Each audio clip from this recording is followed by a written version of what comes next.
আসসালামু আলাইকুম শিক্ষার্থী বন্ধুরা। আজ ২৭ ফেব্রুয়ারি ২০২৫। প্রতিদিনের প্রকাশিত বিভিন্ন দৈনিক পত্রপত্রিকা থেকে সংগ্রহকৃত আমাদের আজকের এই কারেন্ট অ্যাফেয়ার্স। গতকালকের কারেন্ট অ্যাফেয়ার্সে তোমাদের জন্য প্রশ্ন ছিল, ডক্টর মুহাম্মদ ইউনূস ক্ষুদ্র ঋণ কার্যক্রম শুরু করেছিলেন কত সালে? যার সঠিক উত্তর হচ্ছে ১৯৭৪ সাল। রাওয়া শব্দের অর্থ কী?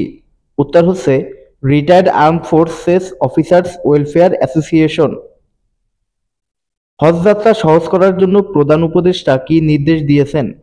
উত্তর হচ্ছে হজ ম্যানেজমেন্ট সেন্টার চালুর নির্দেশ দিয়েছেন। থাইল্যান্ডে বিমস্টেক শীর্ষ সম্মেলন অনুষ্ঠিত হবে কবে? উত্তর হচ্ছে ৩ ও ৪ এপ্রিল।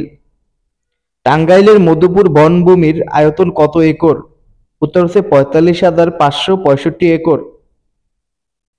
প্ল্যানেটারি প্যারেড বা গ্রহের কুচকাওয়াজ কি? উত্তর হচ্ছে সৌরজগতের ৭টি গ্রহ এক কাতারে দেখতে পাওয়া। দোনেৎস্ক ও লুহানস্ক প্রজাতন্ত্র এবং খেরসন ও জাপোরজিয়া অঞ্চল রুশ ফেডারেশনে যোগ দেয় কত সালে? উত্তর হচ্ছে ২০২২ সালে একটি গণভোটের মাধ্যমে। ল্যান্স নায়েক নূর মোহাম্মদ শেখ কোন সেক্টরের অধীন মুক্তিযুদ্ধে অংশগ্রহণ করেন? উত্তর হচ্ছে ৮ নম্বর সেক্টর। জাতিসংঘের বর্তমান মহাসচিব কে? উত্তর হচ্ছে অ্যান্তোনিও গুতেরেস। কথাসাহিত্যিক আখতারুজ্জামান ইলিয়াসের রেইনকোট গল্প অবলম্বনে পূর্ণদৈর্ঘ্য চলচ্চিত্র মেঘমল্লার নির্মাণ করেন কে? উত্তর হচ্ছে জাহিদুর রহিম অঞ্জন। এলন মাস্ক স্পেস এক্সের স্টারলিংক স্যাটেলাইট উৎক্ষেপণ শুরু করেছে কত সালে? উত্তর হচ্ছে ২০১১ সালে। বাংলাদেশ ভারত সীমান্ত চুক্তি কোন সংশোধনীর মাধ্যমে বৈধ ঘোষণা করা হয়? উত্তর হচ্ছে ৩য় সংশোধনী। ফ্রিডম হাউস কোন দেশভিত্তিক গবেষণা সংস্থা? উত্তর হচ্ছে যুক্তরাজ্য।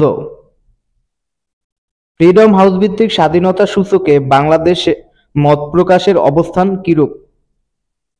উত্তর হচ্ছে আংশিক স্বাধীন। সান্তিয়াগো কোন দেশের রাজধানী? উত্তর হচ্ছে চিলি।